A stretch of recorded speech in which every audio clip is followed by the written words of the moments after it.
मैं तो परेशान ही हो चुकी हूँ तुमसे। और मैं भी बहुत दुखी हूँ। क्या हुआ माँ, इतनी परेशान क्यों हो?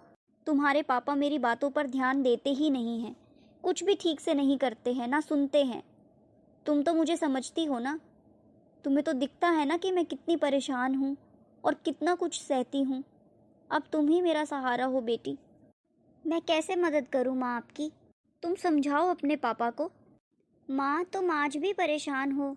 बस क्या बताऊँ, तुम्हारे पापा ने दिमाग खराब करके रखा है। अरे चिंकी, चले घूमने। आज तो हम तीनों को घूमने जाना था ना।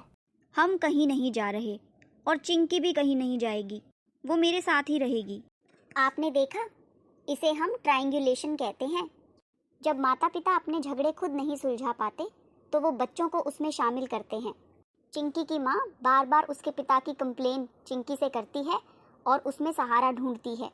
अक्सर माता पिता ऐसा जानबूझकर नहीं करते, लेकिन ऐसा करने से सारे रिश्तों पर बहुत नकारात्मक असर पड़ता है। चिंकी के मन में अपने पिता के लिए हीन भावना जाग सकती है और वह अपने पिता से दूर भी हो सकती है।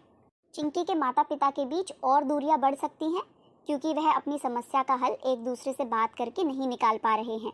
और एक समय के बाद चिंकी भी अपनी माँ की इन कंप्लेंट्स को सुन सुनकर परेशान हो सकती है और अपनी माँ से दूरियां बना सकती है। इस ट्रायंगुलेशन के कारण रिसर्च के अनुसार बच्चे अपने माता पिता के झगड़ों को सुलझाने के लिए खुद जिम्मेदारी उठानी शुरू कर देते हैं, जिसके कारण उनकी पढ़ाई, उनके मानसिक स्वास्थ्य और उनकी भावनाओं पर गहरा असर पड़ता है। वह रिश्तों को नकारात्मक यानी नेगेटिव तरीके से भी देखना शुरू कर सकते हैं। और कुछ बच्चे तो माता पिता का इन झगड़ों से ध्यान बटाने के लिए खुद को भी नुकसान पहुंचाना शुरू कर देते हैं। इसीलिए ऐसी ट्रायंगुलेशन से बचें। और अगर आप अपने झगड़े नहीं सुलझा पा रहे हैं तो एक प्रोफेशनल हेल्प ज़रूर लें।